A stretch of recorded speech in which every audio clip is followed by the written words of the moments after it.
Have you ever sat in a room where every pair of eyes turned toward you? Not out of respect, but out of doubt? Have you ever heard a cold voice, firm and unshaken, declare, "No one like you has ever been allowed to sit in this chair"? That sentence was more than rejection. It was a mirror reflecting history's cracks, who was allowed to lead and who was forced outside the door. For many, that would have been the end. But for her, it was only an ellipsis. Because behind their contempt lived a greater hunger. The hunger to break walls that seemed unmovable. The hunger to prove that history doesn't just belong to those who once held power, it belongs to those bold enough to rewrite it. And so, the story you're about to hear is not just another interview, it is a chess match. A match where the weaker player is pushed back, cornered, only to flip the board in one breathtaking move no one saw coming. That reversal didn't come with shouts or fists, but with silence carrying the weight of thunder. If you've ever been underestimated, ever been pushed aside because of your skin color, your gender, or your background, then I know you'll see yourself in this story. Hit like to show support, share it so others can find strength in it, and don't forget to subscribe and ring the bell so you don't miss the next story of turning the game around. Because this isn't just about a black woman being stopped with a sentence. It's about how she turned humiliation into triumph, silence into voice, and a boardroom of contempt into a new chapter of history.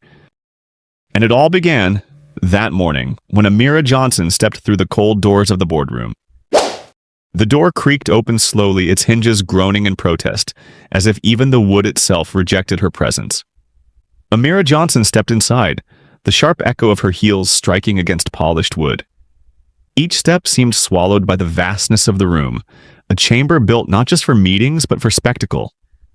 An oak table heavy as a coffin, leather chairs thick with authority, golden light spilling from chandeliers meant to blind rather than illuminate. No one rose to greet her. They only watched. Each gaze sliced across her like a blade, cold, deliberate, dissecting. They didn't need words. The silence alone carried its accusation. You don't belong here. Her heartbeat pressed against her ribs, but her stride never faltered. She saw in her mind her grandmother's face, the woman who once whispered, "The chair will never be handed to you. You must sit and make it yours." That memory burned like a hidden flame in her chest, lighting a path every eye in the room wanted to snuff out. A cough broke the silence. The man at the center, silver hair perfectly combed, tapped his fingers against the table. His eyes locked onto hers before he tilted his chin, a wordless command. Not a welcome. A dismissal. Sit and get it over with. Amira moved to the waiting chair. It loomed large but cold. The leather under her hand was smooth and chilling, like the stone wall of a tomb. She knew what the chair was. Not just a seat, but a boundary, a symbol of power, and a reminder of what they believed she could never own. A murmur rippled through the room, like wind slipping under a door. Then a voice, sharp, precise, cut the air. No one like you has ever led here. The words crashed into the silence like a gavel striking stone. No one flinched because everyone agreed. Amira lifted her head, her eyes unblinking. The silence that followed stretched long enough to hear the tick of the clock on the wall. She did not argue. She did not defend. She sat back straight, hands folded neatly on the table with the faintest smile. A smile not meant to please, but to mock, as if she'd just heard a bad joke told too seriously. The room shifted, not because of what she said, but because she said nothing at all. In that stillness, the phrase, "no one like you," grew heavier, casting its shadow back onto those who uttered it. And in that moment, they had no idea the game had already begun. Would they truly control this board, or had their contempt just set the first piece tumbling? The words echoed again, not louder but sharper, like a blade dragged across glass. No one like you has ever led here. 6 simple words, yet they landed like an indictment. The room shrank, air thickening as though the doors had sealed shut to trap the stench of prejudice inside. Amira let it hang. She offered no rebuttal, letting the words thud onto the wooden floor, so heavy even the speaker seemed uneasy at hearing their own echo. Eyes darted toward her, waiting for anger, for pain, for defense. Instead, Amira merely lifted her hand, adjusting her sleeve with a calm so deliberate it bordered on mockery. The silver-haired man curled his lips in satisfaction, as if savoring the dominance he thought he'd asserted. Another leaned close, muttering, just loud enough for all to hear. Makes sense. This chair was never designed for people like her. Laughter followed, harsh, splintered like a dull knife scraping wood. In that instant, Amira recalled her grandmother again. Back when she was a child playing chess, trapped on the board, her grandmother would smile. Remember, you don't need many moves to win. One clever move can break everything apart. And here, in this suffocating room of power, that lesson returned like a whisper. She drew a pen from her pocket, rolling it between her fingers. Such a small gesture, but enough to silence the whispers. They sensed she was about to respond, yet she spoke no words. Instead, she placed the pen on her notebook, scribbled briefly, and shut it. The faintest smile lingered, not of the defeated, but of someone holding a hidden piece. Her silence was the sharpest irony. It exposed the truth. The ones trying to strip her dignity were the ones most afraid. They needed crooked laughter to soothe themselves, while she needed only silence to remain unshaken. The room thought it held the advantage, but unease crept into their eyes. Because the longer they waited for her to break, the more they realized Amira wasn't playing their game. And they could not see it yet, but in the very moment they thought her cornered, the board had already begun to turn. Could they sense that her silence was not weakness, but a declaration of war? That the match they believed secure was slipping from their grasp? Amira sank into the black leather chair. The hiss of contact between her body and its cold surface sounded like history itself sighing against her presence. She sat tall, refusing to be dwarfed by its size. Her hands rested firmly on the table, fingers lined with quiet strength. A smile touched her lips, not to flatter, not to conceal fear, but thin and ironic. The kind you wear when someone tells a terrible story with perfect seriousness. Those around her noticed instantly. They had expected excuses, or at least a frown. But Amira gave them nothing. In that chamber, silence became the loudest sound. No tapping pens, no whispers. Only the antique clock on the wall, ticking each second, as though declaring time itself had chosen her side. The silver-haired man frowned. He wasn't used to words of his vanishing without impact. He had seen candidates argue, beg, even cry. But Amira sat unmoved, her composure unsettling the balance of the room. Her eyes swept the table. 1, 2, 3. Faces cracking under the pressure. Some looked away. Others feigned interest in their papers. Without speaking, Amira's presence became a mirror, forcing them to face the shallow prejudice behind their performance of power. The smile lasted only seconds, but it planted a question that would haunt them. Who truly holds control? Her silence was no void, but a move, a measured pause, each second laid down like a piece on the chessboard. Most believe dominance is loud in raised voices or fists slamming tables. Amira proved the opposite. Sometimes power lives in refusing to speak. The very chair meant to swallow her had become the stage for her first move. They hadn't realized it yet, but Amira had entered the game with a weapon no one expected. Silence as force, humiliation as fuel, presence as strategy. Would they ever understand that her smile was not surrender, but a silent declaration? That the boardroom they thought invincible had begun to tilt the moment she chose not to answer? The air in the boardroom shifted, from heavy silence into the quickening rhythm of a disguised interrogation. The silver-haired man leaned forward, elbows pressed to the table, his eyes lit with a feigned curiosity. His voice dropped low, steady and deliberate.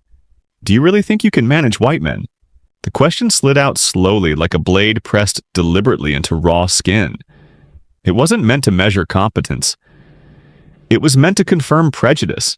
A question dressed in professionalism, yet nothing more than an insult wearing a polite suit. Amira sat tall, her back straight, her eyes locked on the man across from her. Inside, her heartbeat had slowed.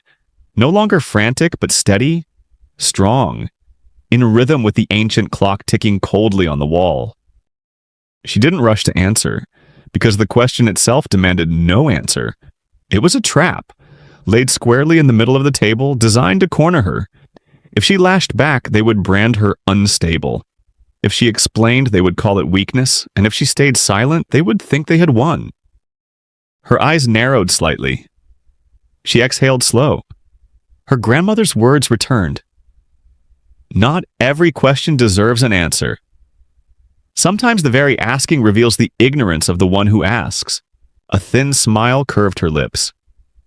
The room leaned in, waiting for the outburst, the crack, the defensive plea, like a crowd waiting for a caged beast to bare its teeth. But Amira gave them silence instead. Silence so intentional it turned the question into a farce, hanging awkwardly in the air. Then another voice broke in, coded in false sympathy. "Do you think employees will feel comfortable taking orders from someone like you?" The phrasing was polished, refined even, but it reeked of the same contempt. Amira twirled her pen slowly between her fingers. Her gaze swept across the table, pausing on each face, long enough for them to feel the weight of her assessment. She did not speak, but her silence reversed the current. They had become the ones under review, each man suddenly seated in the witness chair of an unspoken trial. Who was really being questioned? Who was truly worthy of the seat? Without a single argument, Amira had turned the boardroom into a warped mirror, forcing each of them to see their own distorted reflection. They didn't realize it yet, but every question aimed at her only exposed their fear that the chair they guarded so fiercely might actually change hands. Would their hidden knives really cut flesh? Or would the blades swing backward, slicing the very hands that held them? The whispers in the room hadn't even faded when a young man at the far end abruptly rose to his feet. His face lit with triumph, his eyes flicking toward Amira like a gambler certain of his winning card. He held up a thick stack of papers bound in glaring red, and with a dramatic gesture slammed it onto the table. The sound cracked sharp against the wood, making a few flinch. His voice rang out, clear and self-satisfied. "This is the report I have prepared. It proves that Miss Johnson's former company collapsed under her management. Hundreds lost their jobs. A complete failure. This is undeniable proof she is unfit to lead at this level." The words fired like bullets meant not only to wound, but to erase her entirely. The counsel murmured. Some nodded. A few smiled, unable to hide their satisfaction. The red folder became a silent judge, its verdict assumed before anyone had read past 3 lines. Amira lowered her gaze to the folder, then raised it again, slow and deliberate. Her eyes showed no panic, no rush to defend. Instead, they flickered with something unexpected. Pity. Pity for the desperation of a man so weak he had to cling to fabrications like a lifeline. She placed her hand on the folder, flipped the first page lightly. One glance was enough. Inflated numbers, stretched timelines, names of employees who had left long before she ever took charge. Sloppy, careless lies disguised as evidence. The very details meant to bury her instead betrayed the incompetence of those who forged them. She stayed still, spinning her pen slowly while the folder passed from hand to hand. Murmurs multiplied, yet her silence wasn't surrender. It was a rope, tightening quietly around their own throats. Her grandmother's voice again. "When your enemy is too eager, step back. Their haste will open the pit they've dug for themselves." And just like that, the louder the room grew, the quieter Amira became. A faint smile returned, sharper now, like someone watching an amateur play staged by actors who believe themselves kings. They didn't yet know the report was nothing but a dull knife. It would not draw her blood, it would cut into the hands that wielded it. Would the council realize that each red page, instead of burying Amira, was burying their own credibility? The murmurs tapered as eyes turned back to her. The young man still stood, his hand pressed firmly on the folder as though it were a sword, his smirk fixed like victory carved into stone. Amira moved only when she was ready. She leaned forward slightly, set her pen down on the table, and met his eyes. Her voice came low, almost gentle, but sharp enough to split the air. "Are you sure you read the data correctly?" The room froze. The question landed like a pebble breaking a still pond, its ripples reaching every corner of the table. No denial, no lengthy defense, just one question. And that single question planted doubt, not only in the man's mind, but in every ear that had listened. The young man blinked, confidence cracking for the first time. He had not expected such a soft blow to hit so hard. A harmless question on the surface, yet it forced him back into the very figures he thought unassailable. A few members shuffled uncomfortably, flipping through the folder again, and there it was. The mistakes they had overlooked. A misspelled name, a date out of sequence. Tiny fractures spreading through the supposed foundation. Doubt crept in, eating at their thin belief. Amira leaned back, her gaze sharp but her smile still faint. That smile was a mirror, and in its reflection they saw only their own foolishness.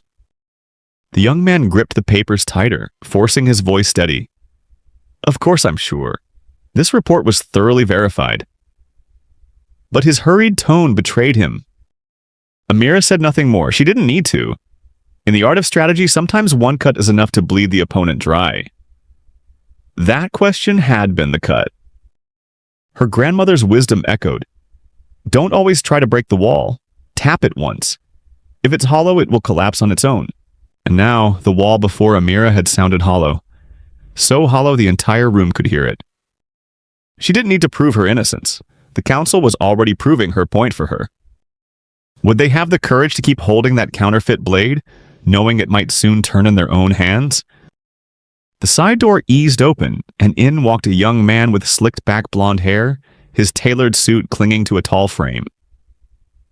He carried himself with the stride of someone untouched by failure, his eyes gleaming not with intellect, but with the certainty of a victory promised long before he ever stepped foot in the room. The silver-haired man cleared his throat, a triumphant smile tugging at his lips. "Allow me to introduce Thomas Miller, a remarkable candidate, the Successor." The word Successor landed like a gavel, pressed hard into the air, making it clear the seat had already been reserved, and Amira's presence was nothing more than a decorative formality meant to disguise a foregone conclusion. The atmosphere shifted instantly. Faces that had been stone-cold moments before now warmed with sudden radiance, as though sunlight had poured into a room long shrouded in gray. They stood, hands extended eagerly, shaking Thomas's hand with rehearsed enthusiasm. "Wonderful to meet you. I've heard so much about your talent." Each greeting brimmed with certainty. This young man was their future. Amira remained seated, watching. Every handshake, every beaming grin, struck her as actors too deeply lost in their roles, performing a play whose script had been written long ago. She did not interrupt. She did not grasp for the spotlight. She simply tilted her head slightly, the faintest smile curling like an audience member humored by a cheap comedy.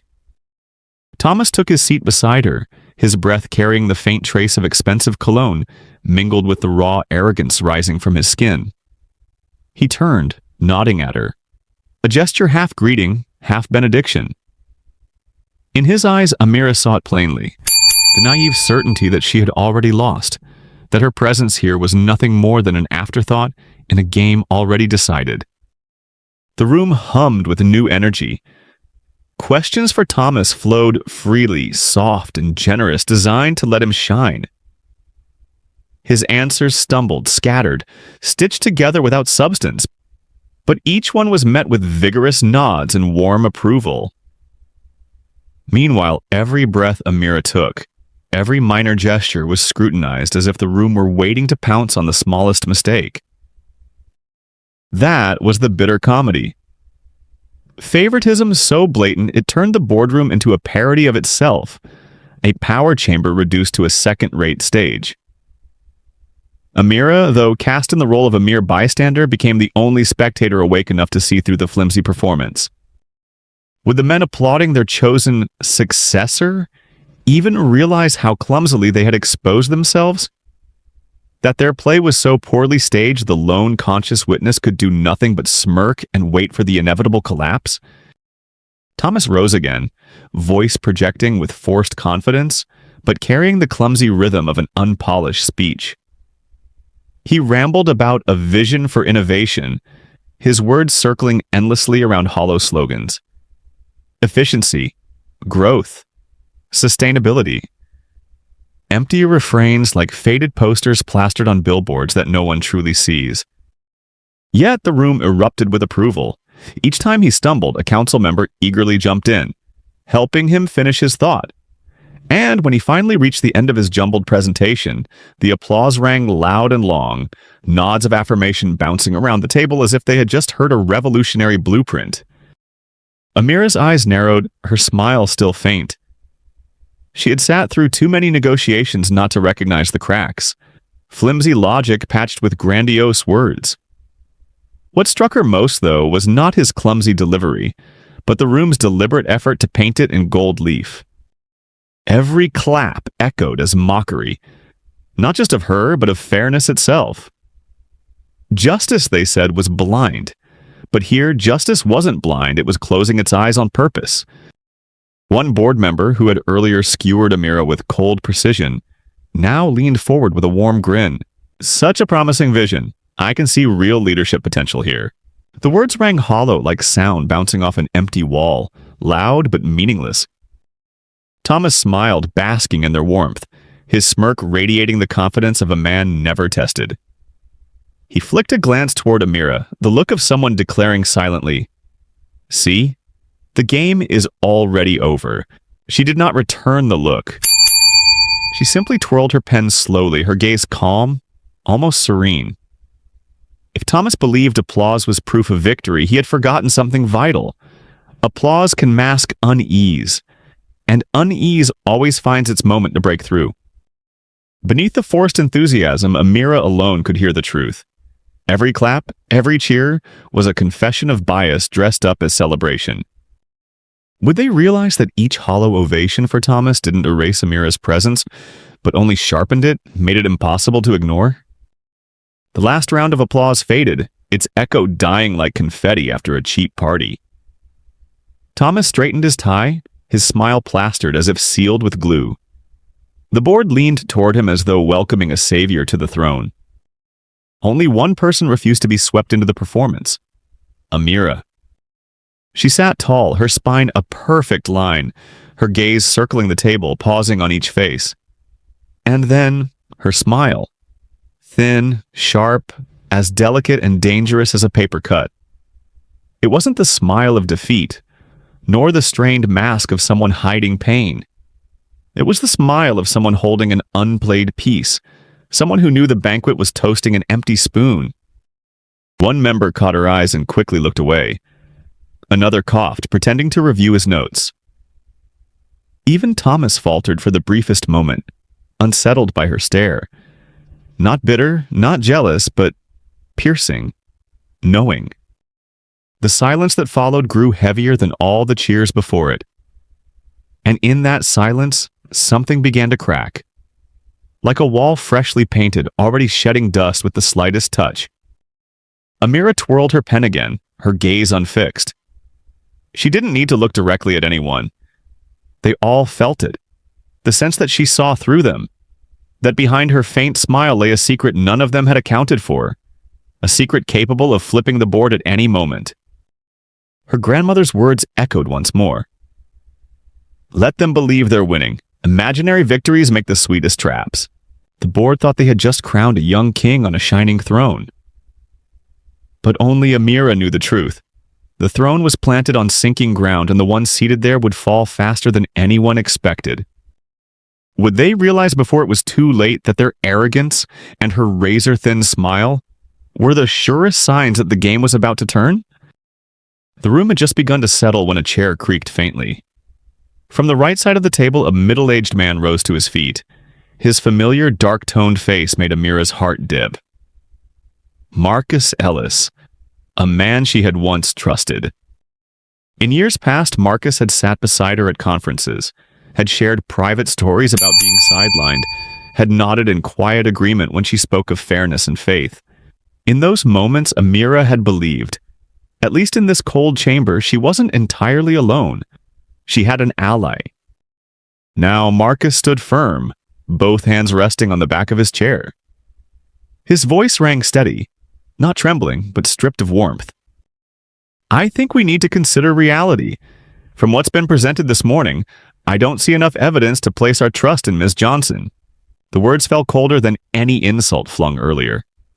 From a stranger, contempt was expected, but from a man she had once confided in, the blow struck straight to the heart.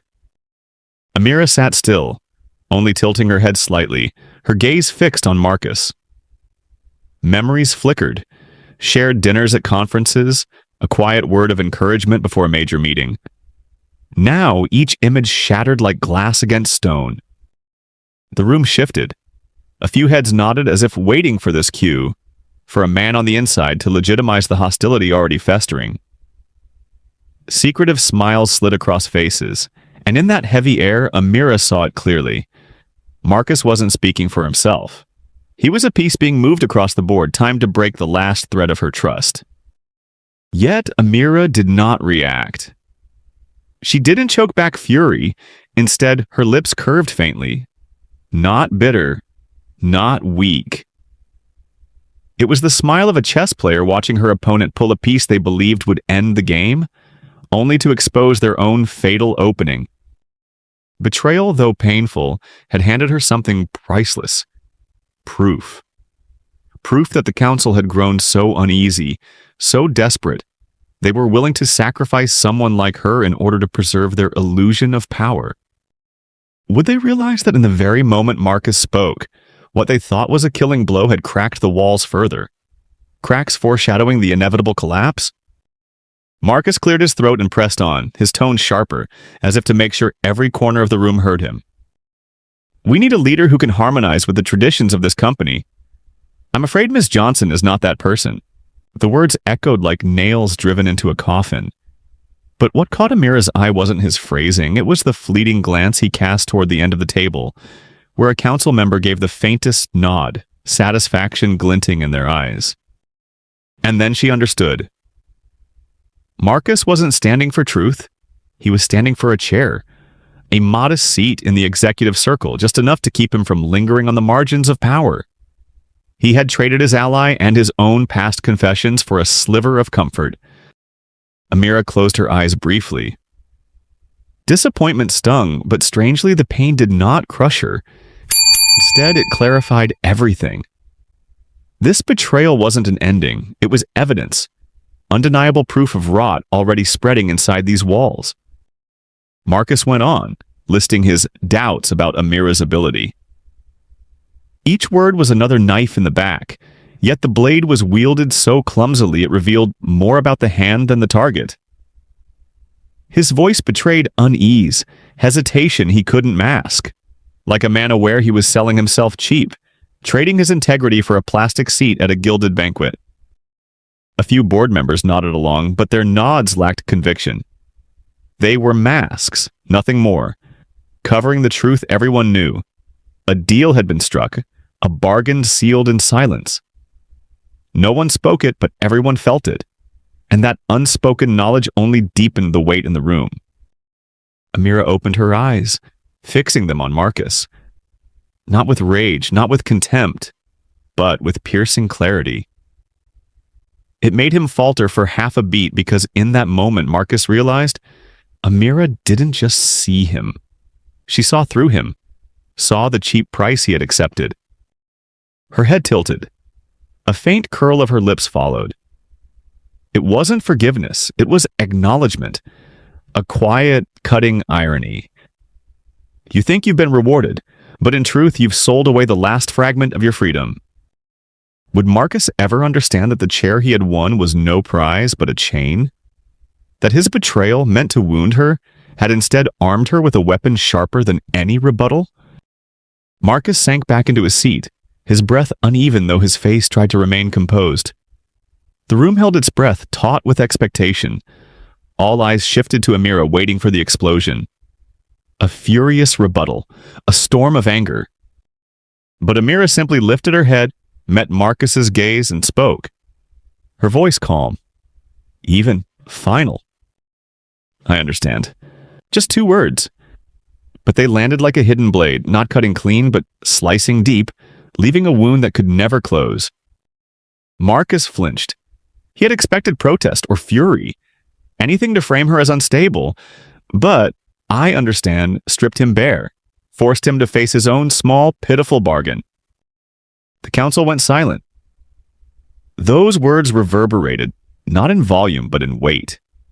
They compelled everyone present to wonder, what does she understand? Marcus? Or the entire game being played here? Amira sat tall, her eyes locked on Marcus. That gaze became a mirror, reflecting the truth he had tried to bury.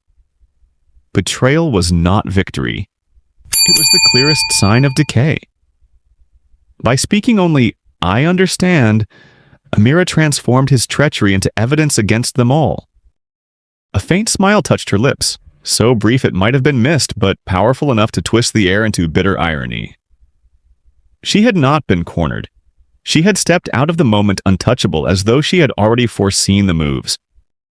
And in the silence that followed, a few eyes began to waver. Not many, but one crack is enough to make a wall tremble.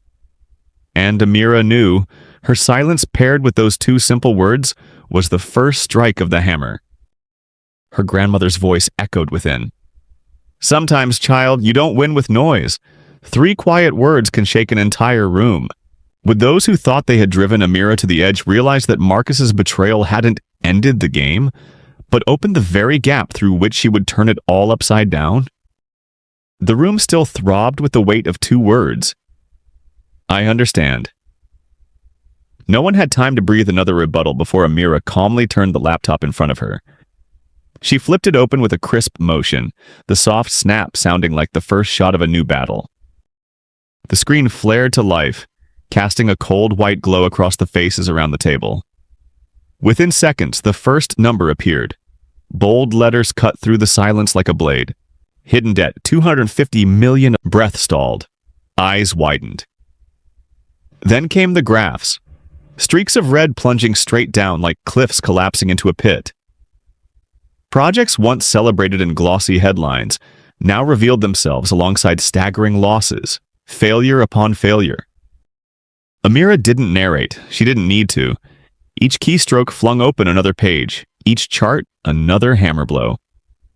Project names, launch dates, deficit totals, columns of truth exposed beneath the surgical glare of the screen. A board member fumbled with his glasses, leaning forward in disbelief, face blanching. Another shuffled papers nervously as though rearranging them could mask his panic. But none dared speak. Numbers, cold and undeniable, devoured every excuse before it could leave their lips. Amira rose slowly, resting her hand on the chair. Her voice was low, deliberate. This is the real report, not the crimson-stained draft you just slid across the table. These are the numbers you buried, hoping no one would ever dig them up. Air drained from the room. The smug assurance that once cloaked the council evaporated, replaced by silence thick enough to choke. The silver-haired man forced a smile, but it bent grotesque, a cracked mask slipping off. Amira's gaze swept the table and landed on Marcus. She said nothing. She didn't need to. Her eyes alone shackled him to the tiny chair he had bartered his dignity for. The numbers didn't just expose financial ruin. They exposed arrogance, deceit. The elaborate theater the council had staged to diminish her now stood revealed as a pantomime of their own incompetence. Her grandmother's words drifted back. When truth is uncovered, it needs no noise. Its light blinds liars until they bow. Did they understand that in the instant Amira lit that screen, the board had flipped, and the cold precision of numbers was rewriting the story in strokes they could never erase? The figures flickered like hammer strikes, splintering the air. The young man who had so boldly denounced Amira moments ago now sat hunched, fingers curling tight. The crimson report he had brandished was suddenly nothing but incriminating evidence against himself. Amira laid the forged folder beside her laptop. With a tap of her finger, she traced the false entries, her voice cool but cutting. Curious. In this version, that loss is pinned on my former company. But if you care to look closer, the number belongs to one of your projects. And here, another tap, the screen shifting to a clear timeline with signatures highlighted, is proof you cannot dismiss. No one laughed. Even breathing sounded forced. The silver-haired patriarch slumped back, clutching his pen so tightly it threatened to snap. One member stammered, "Perhaps this is a simple data error." His words died as Amira swiveled the screen toward him, the chart glaring back, his own signature sealing the approval.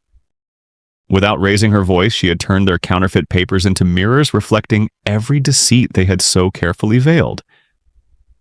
The harder they resisted, the more naked their guilt became. Marcus sat frozen, sweat trickling down his temple. He realized his betrayal had not saved him. It had condemned him to watch the collapse from within. The chair he had gained could not shield him from the stench of disgrace. Amira added no more accusations. She let truth do the speaking, each number like an arrow piercing men who once wielded power as a weapon. In the silence, her smile surfaced, subtle, ironic, not triumphant, but mocking a cheap play that had collapsed under its own weight. The council, so certain they held the knife, now saw the blade turn, slicing into their own hands. Would they recover from this exposure, or would the very documents they forged become the indictment that tore their chamber down brick by brick? The projector whirred, spitting out its cold light, casting red numbers across the screen. The room sat motionless, frozen under the weight of its own lies. Faces, once arrogant, shriveled into caricatures, grotesque in the glow of truth. Amira sat back, her hand resting lightly on the table, her eyes calm but sharp as glass. She no longer looked like the candidate being judged. She looked like the one presiding over the trial while the council sat as defendants awaiting their verdict. How bitterly ironic that in trying to disgrace her, they had only chained themselves inside their own crumbling facade. Her grandmother's voice again. You don't always need to shout to be heard. Let them sit in silence long enough and they'll hear the truth they fear most. Amira smiled, a fleeting curve of lips, soft as a breeze. Not bitter, not forced. The smile of someone who knew the game had shifted. That power had already changed hands without a drumbeat. With each passing second, the silence grew heavier, pressing down like an invisible sentence. Under the pale wash of the screen, their tailored suits sagged, no longer armor but empty shells, gloss without substance. Amira needed no conclusion, no table-thumping finale. The room itself had become the testimony. Would the council dare to break this silence, or would they let it bind them, forcing each one to bow before the truth they could no longer deny? The bluish glow from the projector swept across the chamber, then halted on a new slide. No more crimson charts, no plunging bars. Just a single name, stark and unflinching in bold letters. Thomas Miller. The room rippled. Chairs scraped softly against polished floors. Eyes that had been fixed downward now snapped upward, glued to the name on the screen. No one had expected Amira to drag that name into the spotlight, especially when, moments earlier, they had hailed him as their shining heir. Amira stood at the table's edge, her palm resting lightly against the laptop. Her voice was steady, each syllable weighted like iron. The successor you just applauded is not a stranger to these numbers. The silence that followed was different. No longer cold, but brittle with unease. Faces tried to remain calm, yet their eyes betrayed them, flickering with dread. Thomas forced a smile, tilting his head as though the tension were a joke only he understood. But the smile was a mask stretched thin, fragile, ready to crack. Amira tapped a key. The next slide filled the wall with damning detail. Project X-17, millions drained. A high-profile commercial venture, abandoned mid-construction.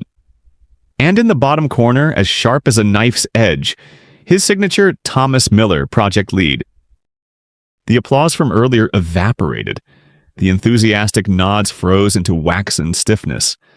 Every gaze now pinned Thomas in place, laced with shock and shame. Amira's lips curved into a faint smile. "Perhaps your applause was premature." Her words dropped lightly, yet the air itself seemed to collapse under their weight. Thomas drew in a breath, searching for defense. None came. Numbers do not lie. And his name, etched in black ink, accused louder than any voice. Amira sank gracefully into her chair. She didn't need to press further. The room had already transformed into a courtroom, and Thomas stood as its unwilling defendant. Would the council recognize that the man they had exalted moments earlier now embodied the very blindness and absurd favoritism they had wrapped themselves in? The slide shifted again. More numbers, more bleeding charts. Every bar a wound that refused to close, and again, his signature anchored the corner. A sharp breath escaped somewhere in the chamber. Thomas stiffened, staring at the screen as though he had never seen these figures himself. But Amira had seen them, had armed herself with them. Her finger pointed toward the first graph. A Project X-17, 48 million lost, abandoned after 6 months. This is the original report, housed in your internal database. And here, she tapped again, zooming in on the signature. The man responsible, faces blanched. Only minutes ago, those same lips had showered Thomas with praise. Thomas lurched to his feet, his voice cracked, fumbling. I was only one part of the team, not the... Amira cut him off, calm, almost gentle. Next slide. The screen flickered. Another project. 70 million bled away. Beneath it, his signature once more. Silence devoured the room. The leather chairs suddenly seemed too narrow, suffocating the bodies hunched inside them. Amira turned her gaze slowly across the table. "How curious," she murmured. "Only minutes ago I heard hymns of praise for his leadership." The faintest curl of her lips was sharper than a knife. A board member cleared his throat, clinging to dignity. Perhaps the data hasn't been fully verified." His words died as Amira pressed the key again. This time, not just charts, but emails. Cold lines of text. "We can delay disclosing the numbers until next quarter. For now, report the adjusted figures. Sender Thomas Miller." The sentence struck like a gavel. Thomas collapsed back into his chair, sweat sliding down his temples, soaking the expensive fabric clinging to his back. His hands clasped so tightly they blanched white, as though he could hold himself together by force alone. The silence grew heavier, not a void but a verdict. Amira said nothing. She didn't need to. The screen spoke for her. Every chart, every signature, every email was a dagger, each one carving deeper into the facade the council had built. And Thomas, once paraded as heir, now shrank into a hollow figure, no more imposing than a student caught cheating on his first exam. The council exchanged furtive glances, searching for escape. But the trap had already sprung. The very name they had tried to weaponize against Amira now stood as living proof of their own blindness. Amira clicked again, another slide appearing. Not to crush them further, but to remind them she had more. Much more. Enough to dismantle the entire illusion they had dared to stage. Would the council endure another blow? Or would every slide Amira revealed drive the board further into collapse, until the silence became not just uncomfortable, but fatal? The next slide appeared. Not numbers, not charts. This time the screen lit up with a short memorandum, the words painfully clear. Support for Marcus Ellis has been approved. A seat on the executive board will be granted immediately after the election. The room exploded, without a sound. No voices, only the shuffle of papers, the creak of leather, the ragged pull of breath. Pride-soaked faces warped into masks of panic. Marcus froze. His eyes widened, his hand instinctively reaching as if he could claw the words off the screen. But the cold light exposed everything. He slumped back into his chair, shoulders caving, fingers entwined and trembling as if they no longer belonged to him. The board unraveled. Some cast looks of contempt his way. Others ducked behind papers, failing to hide their unease. A young member whispered under his breath, "My God, and he dared to shout at her earlier. The words dissolved in the suffocating air. Amira did not move. Back straight, hands resting lightly on the table. She didn't need to speak. Silence itself was the sharpest weapon. It revealed the truth. She didn't have to strike. Her betrayer had stabbed himself. A faint smile crossed her lips. Not the smile of revenge, but of someone who had already seen the board in its entirety. The so-called masterstroke had turned out to be nothing but a broken pawn. Marcus stayed mute. He knew any excuse would only deepen the humiliation. The executive seat he had bartered loyalty for now sat exposed as evidence. Worst of all, he understood. In their eyes, he had never been an equal. Just a tool, a disposable piece. Amira inhaled slowly. She didn't need to say, "I was right." The silence reached its own verdict. The evidence was undeniable. The council itself was unraveling under the weight of truth. Did they realize that Marcus's fall dragged the entire curtain down with him, exposing rot that had gnawed at the chamber for years? Amira sat tall, hands folded loosely. She didn't need to move another piece. The board was playing itself. The chamber buzzed with a chaos made of silence, eyes darting, hands trembling, faces flushed. Amira didn't interfere. She let silence do the work. It was no longer emptiness. It was a mirror. Every mask cracked, every face laid bare. For once, Amira was not the one on trial. They were. Marcus bowed his head, gripping the table's edge as though clinging to a ship slipping beneath the waves. He dared not speak. Every sound would be swallowed whole by the silence. The silver-haired chair leaned back, forcing a tight smile, but his eyes betrayed the storm inside. Amira breathed in deeply, serene. No raised voice, no slamming evidence. Her silence was the loudest indictment. It was an art her grandmother had taught her. Sometimes, child, you don't have to pound the table. You only need to sit still and let the truth strike the liars in the face.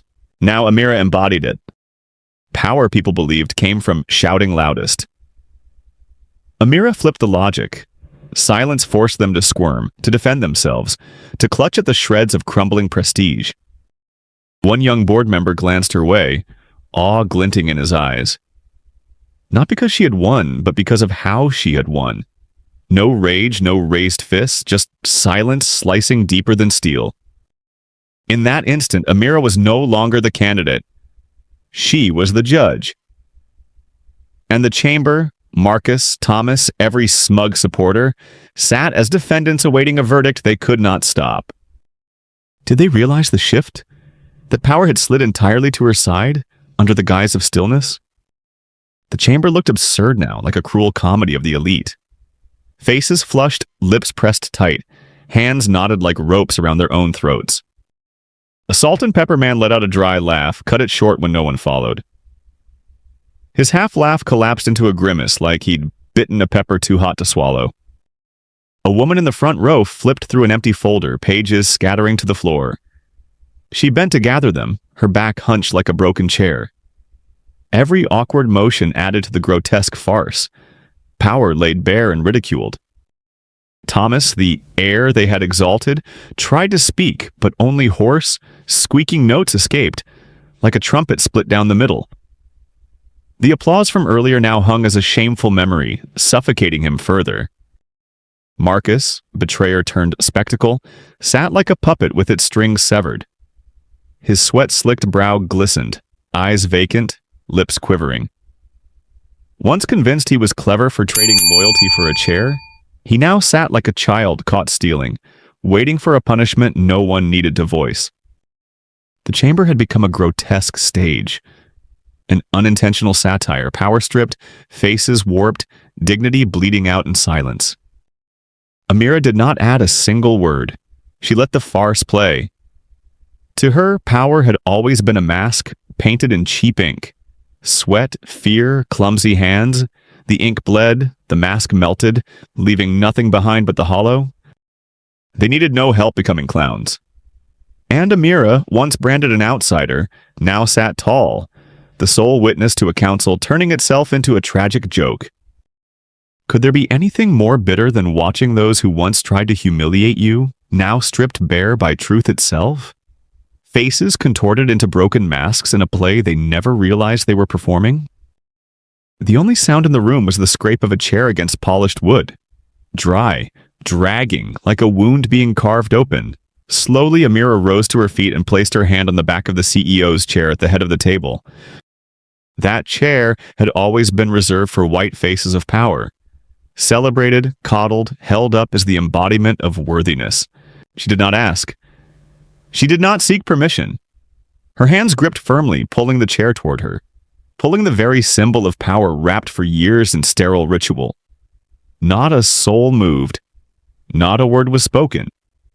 The council, once relentless with questions and accusations, sat paralyzed, their voices fractured into silence. Amira sat down, her back straight. The overhead light traced her face in sharp relief, turning the moment into a framed portrait. And in that instant, the CEO's chair ceased to belong to them.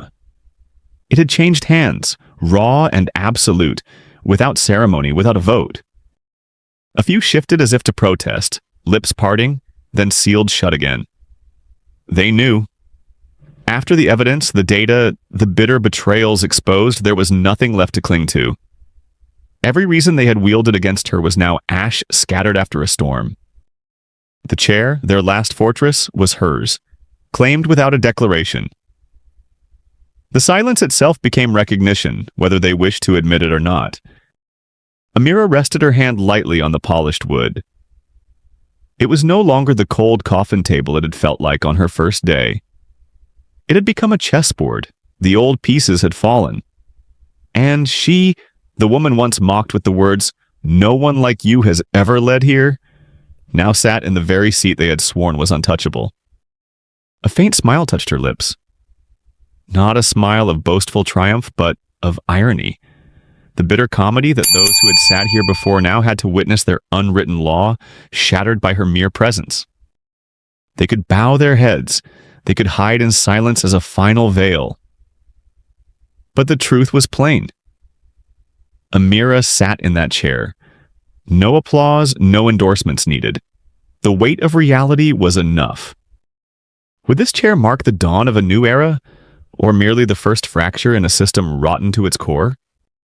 The air thickened, heavy as centuries of dust layered over the room. Breaths caught, no one daring to exhale too loudly. Eyes avoided one another, terrified that a single glance would betray the fear gnawing beneath their skin. And yet, at the center of this weight, Amira sat at peace. To her, the stillness was not a burden. It was her prize.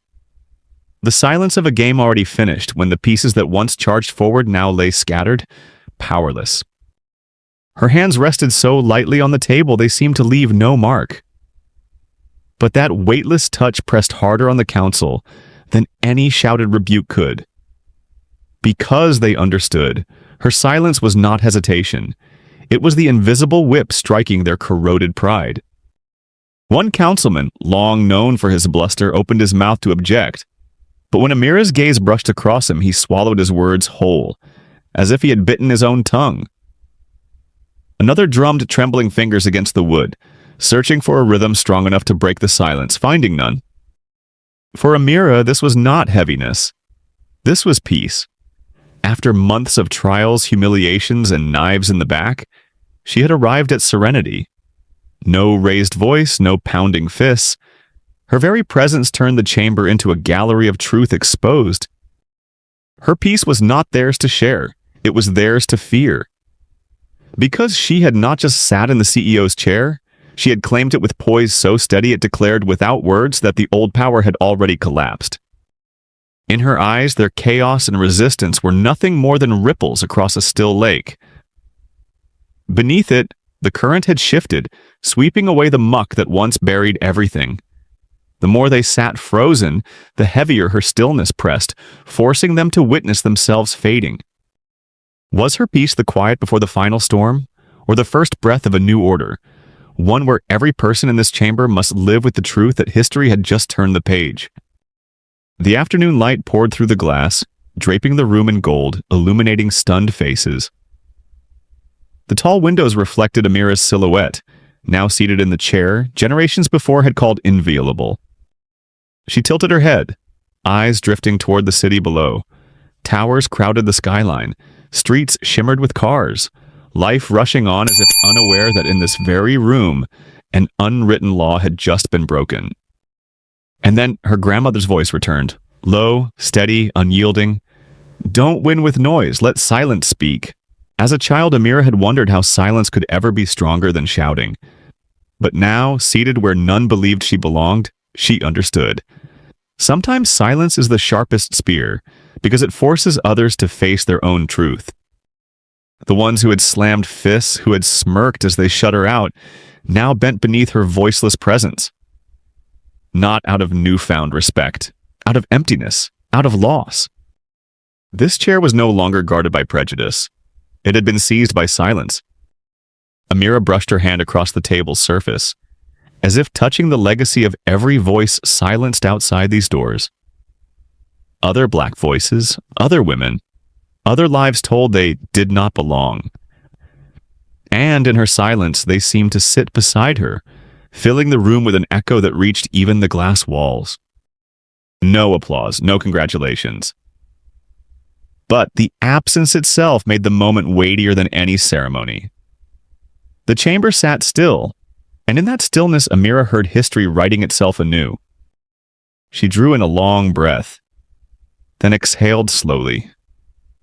Outside, other doors would remain shut. Other rooms would echo with scorn and unspoken laws. But at least here, one cold door had opened. And the question that lingered not just for her, but for everyone watching, everyone listening, was this. How many doors like this still remain closed, and who will be the one bold enough to reach for the handle?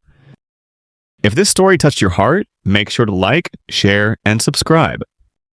Every click helps us bring more powerful stories of empathy, justice, and silent strength to life. Your support is what fuels this journey. Let's keep standing together and rising higher, one story at a time. Stay safe and inspired.